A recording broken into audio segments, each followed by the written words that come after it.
The Leather Funnel, by Arthur Conan Doyle. My friend, Lionel Dacre, lived in the Avenue de Wagram, Paris.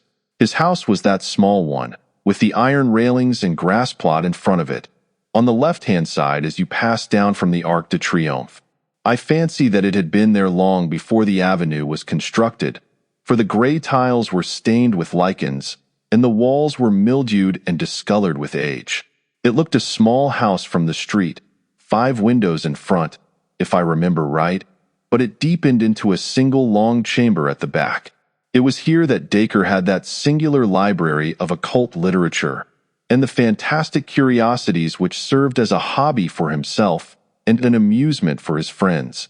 A wealthy man of refined and eccentric tastes, he had spent much of his life and fortune in gathering together what was said to be a unique private collection of Talmudic, Kabbalistic, and magical works, many of them of great rarity and value. His tastes leaned toward the marvelous and the monstrous, and I have heard that his experiments in the direction of the unknown have passed all the bounds of civilization and of decorum. To his English friends he never alluded to such matters, and took the tone of the student and virtuoso.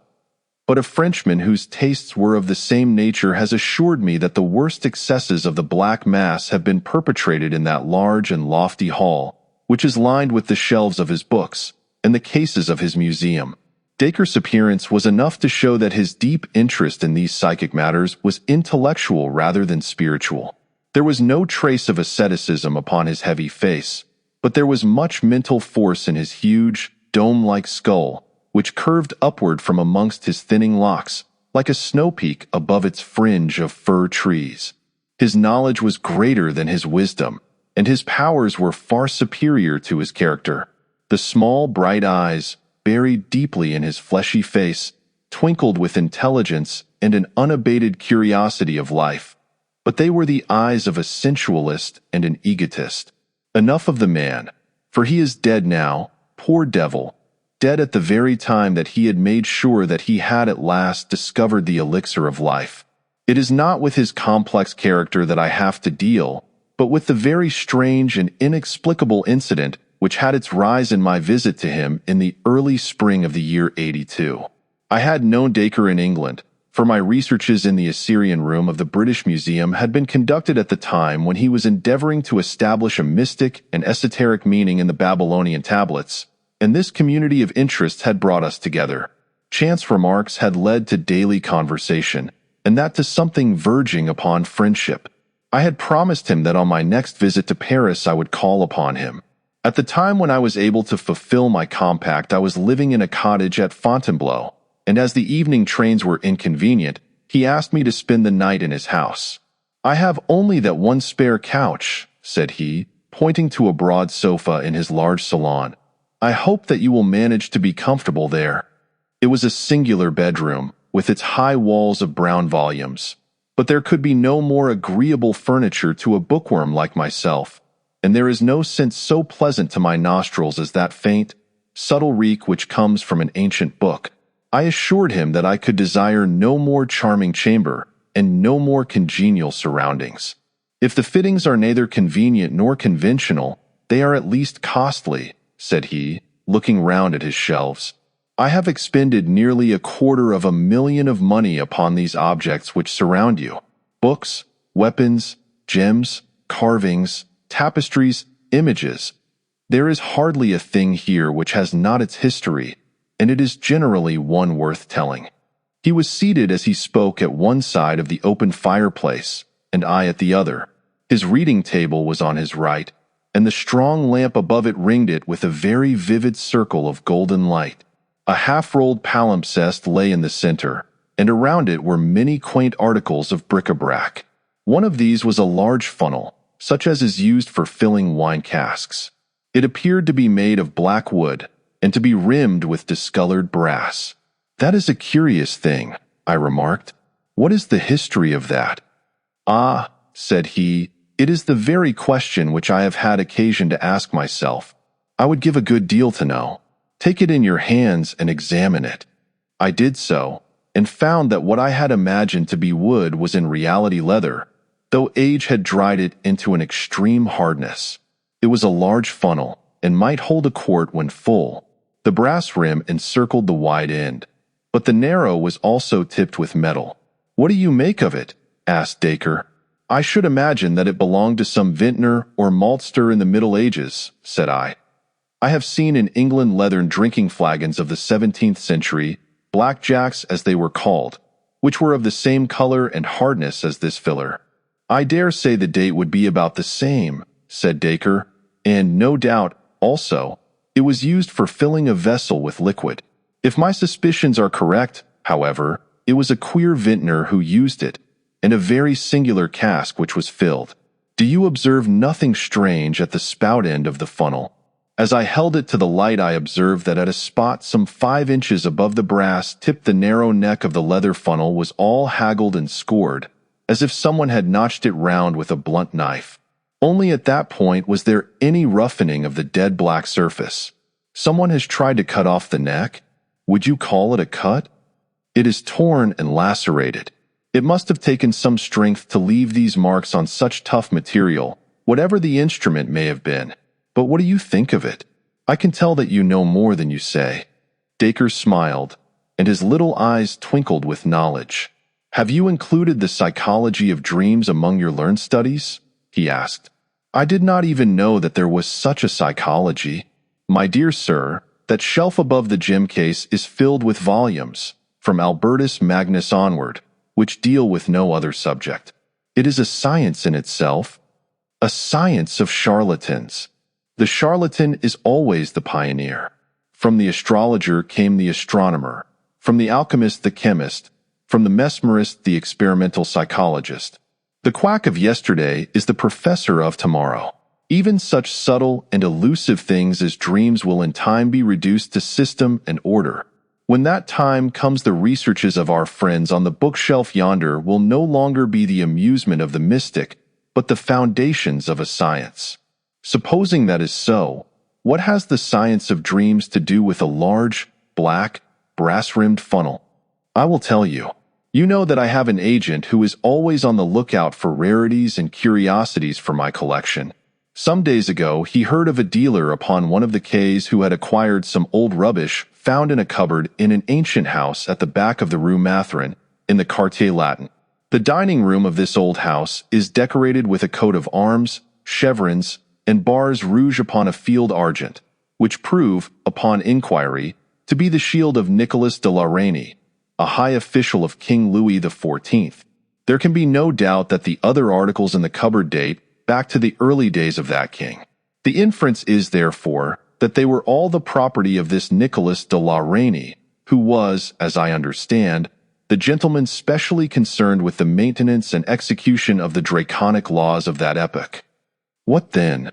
I would ask you now to take the funnel into your hands once more and to examine the upper brass rim. Can you make out any lettering upon it? There were certainly some scratches upon it, almost obliterated by time.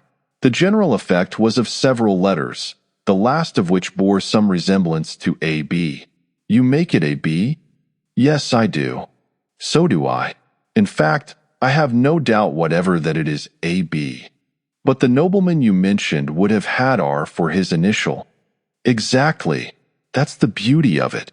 He owned this curious object, and yet he had someone else's initials upon it. Why did he do this? I can't imagine. Can you? Well, I might perhaps guess. Do you observe something drawn a little farther along the rim? I should say it was a crown. It is undoubtedly a crown, but if you examine it in a good light, you will convince yourself that it is not an ordinary crown. It is a heraldic crown, a badge of rank, and it consists of an alternation of 4 pearls and strawberry leaves, the proper badge of a marquis. We may infer, therefore, that the person whose initials end in B was entitled to wear that coronet. Then this common leather filler belonged to a marquis? Dacre gave a peculiar smile. Or to some member of the family of a marquis, said he. So much we have clearly gathered from this engraved rim. But what has all this to do with dreams?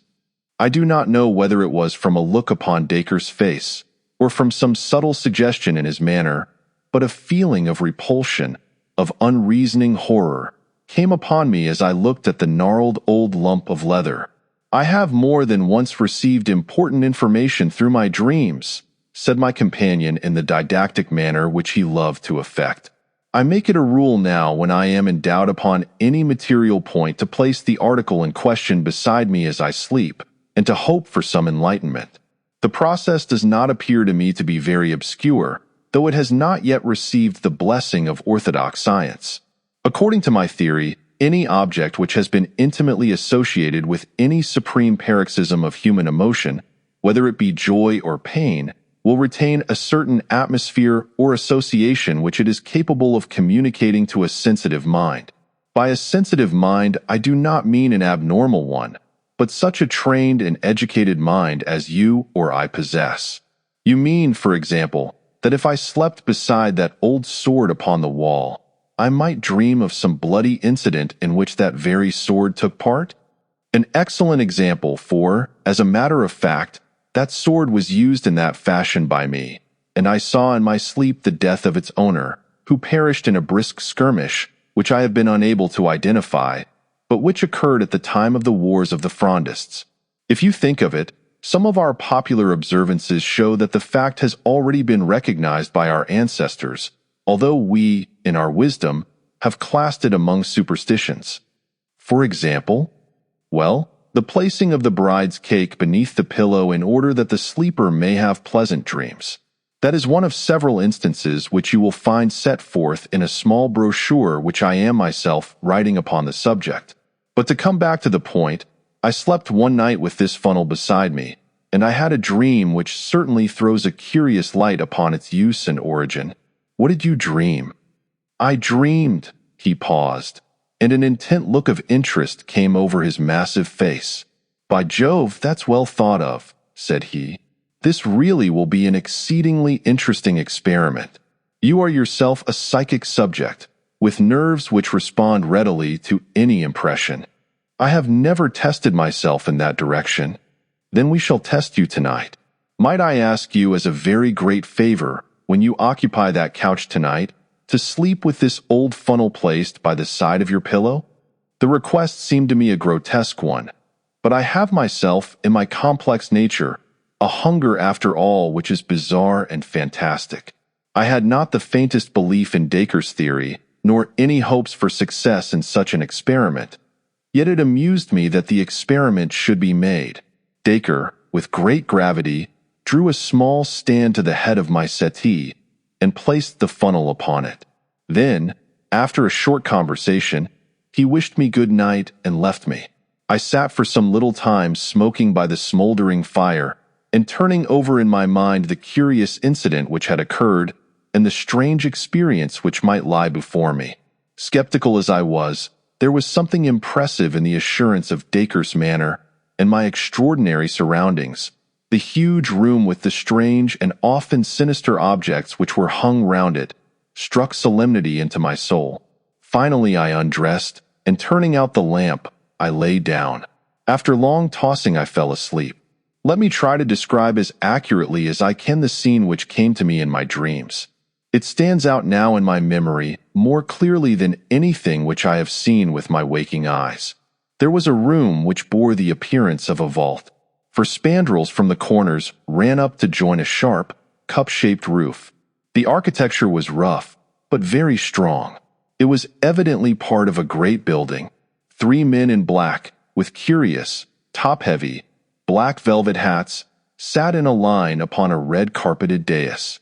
Their faces were very solemn and sad. On the left stood 2 long-gowned men with portfolios in their hands, which seemed to be stuffed with papers. Upon the right, looking toward me, was a small woman with blonde hair and singular, light blue eyes, the eyes of a child. She was past her first youth, but could not yet be called middle-aged. Her figure was inclined to stoutness, and her bearing was proud and confident. Her face was pale, but serene. It was a curious face, comely and yet feline, with a subtle suggestion of cruelty about the straight, strong little mouth and chubby jaw. She was draped in some sort of loose, white gown. Beside her stood a thin, eager priest, who whispered in her ear, and continually raised a crucifix before her eyes. She turned her head and looked fixedly past the crucifix at the three men in black, who were, I felt, her judges. As I gazed, the three men stood up and said something, but I could distinguish no words, though I was aware that it was the central one who was speaking. They then swept out of the room, followed by the two men with the papers. At the same instant, several rough-looking fellows in stout jerkins came bustling in and removed first the red carpet, and then the boards which formed the dais, so as to entirely clear the room. When this screen was removed, I saw some singular articles of furniture behind it. One looked like a bed with wooden rollers at each end, and a winch handle to regulate its length. Another was a wooden horse. There were several other curious objects, and a number of swinging cords which played over pulleys. It was not unlike a modern gymnasium. When the room had been cleared, there appeared a new figure upon the scene. This was a tall, thin person clad in black, with a gaunt and austere face. The aspect of the man made me shudder. His clothes were all shining with grease and mottled with stains. He bore himself with a slow and impressive dignity, as if he took command of all things from the instant of his entrance. In spite of his rude appearance and sordid dress, it was now his business, his room, his to command. He carried a coil of light ropes over his left forearm. The lady looked him up and down with a searching glance, but her expression was unchanged. It was confident, even defiant, but it was very different with the priest. His face was ghastly white, and I saw the moisture glisten and run on his high, sloping forehead. He threw up his hands in prayer, and he stooped continually to mutter frantic words in the lady's ear.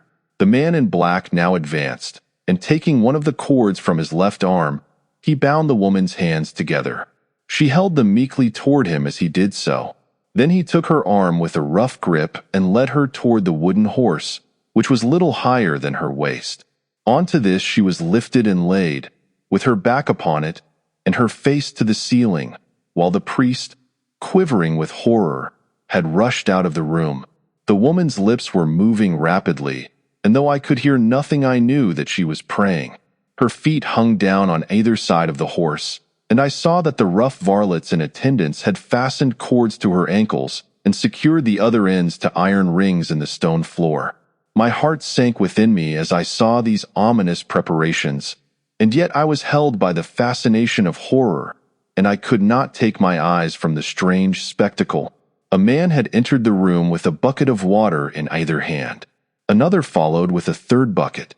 They were laid beside the wooden horse. The second man had a wooden dipper, a bowl with a straight handle, in his other hand. This he gave to the man in black. At the same moment, one of the varlets approached with a dark object in his hand, which even in my dream filled me with a vague feeling of familiarity. It was a leathern filler. With horrible energy he thrust it, but I could stand no more. My hair stood on end with horror. I writhed, I struggled, I broke through the bonds of sleep, and I burst with a shriek into my own life, and found myself lying shivering with terror in the huge library, with the moonlight flooding through the window and throwing strange silver and black traceries upon the opposite wall. Oh, what a blessed relief to feel that I was back in the 19th century, back out of that medieval vault into a world where men had human hearts within their bosoms. I sat up on my couch, trembling in every limb, my mind divided between thankfulness and horror. To think that such things were ever done, that they could be done without God striking the villains dead. Was it all a fantasy, or did it really stand for something which had happened in the black, cruel days of the world's history? I sank my throbbing head upon my shaking hands, and then, suddenly, my heart seemed to stand still in my bosom, and I could not even scream. So great was my terror. Something was advancing toward me through the darkness of the room. It is a horror coming upon a horror which breaks a man's spirit. I could not reason. I could not pray. I could only sit like a frozen image and glare at the dark figure which was coming down the great room. And then it moved out into the white lane of moonlight, and I breathed once more. It was Dacre, and his face showed that he was as frightened as myself. Was that you? For God's sake, what's the matter? he asked in a husky voice. "Oh, Dacre, I am glad to see you. I have been down into hell. It was dreadful." "Then it was you who screamed?" "I dare say it was. It rang through the house. The servants are all terrified." He struck a match and lit the lamp. "I think we may get the fire to burn up again," he added, throwing some logs upon the embers. "Good God, my dear chap, how white you are. You look as if you had seen a ghost." "So I have several ghosts." "The leather funnel has acted, then?" "I wouldn't sleep near the infernal thing again for all the money you could offer me." Dacre chuckled. "I expected that you would have a lively night of it," said he. "You took it out of me in return, for that scream of yours wasn't a very pleasant sound at 2 in the morning. I suppose from what you say that you have seen the whole dreadful business." "What dreadful business?" "The torture of the water, the extraordinary question, as it was called in the genial days of Le Roi Soleil. Did you stand it out to the end?" "No, thank God. I awoke before it really began." "Ah, it is just as well for you. I held out till the 3rd bucket. Well, it is an old story, and they are all in their graves now, anyhow, so what does it matter how they got there? I suppose that you have no idea what it was that you have seen?" "The torture of some criminal. She must have been a terrible malefactor indeed, if her crimes are in proportion to her penalty." "Well, we have that small consolation," said Dacre, wrapping his dressing gown round him and crouching closer to the fire. "They were in proportion to her penalty. That is to say, if I am correct in the lady's identity." "How could you possibly know her identity?" For answer, Dacre took down an old vellum-covered volume from the shelf. "Just listen to this," said he. "It is in the French of the 17th century, but I will give a rough translation as I go. You will judge for yourself whether I have solved the riddle or not. The prisoner was brought before the Grand Chambers and Tournelles of Parliament, sitting as a court of justice, charged with the murder of Master Drew d'Aubry, her father, and of her 2 brothers, MM. d'Aubry, one being civil lieutenant and the other a councillor of Parliament.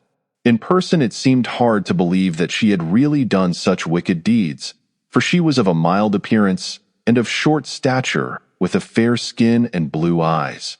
Yet the court, having found her guilty, condemned her to the ordinary and to the extraordinary question in order that she might be forced to name her accomplices, after which she should be carried in a cart to the Place de Grève, there to have her head cut off, her body being afterwards burned and her ashes scattered to the winds. The date of this entry is July 16th, 1676. "It is interesting," said I, "but not convincing. How do you prove the 2 women to be the same?" "I am coming to that."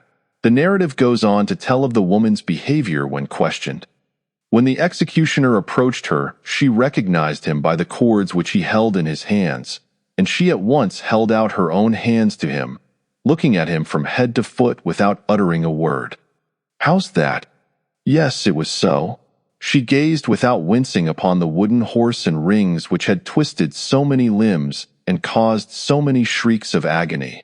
When her eyes fell upon the 3 pails of water, which were all ready for her, she said with a smile, "All that water must have been brought here for the purpose of drowning me, monsieur.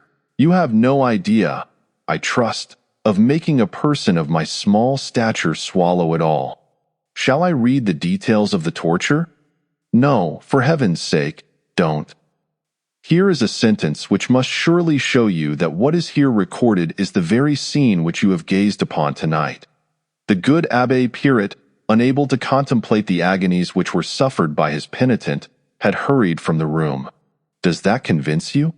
It does entirely. There can be no question that it is indeed the same event.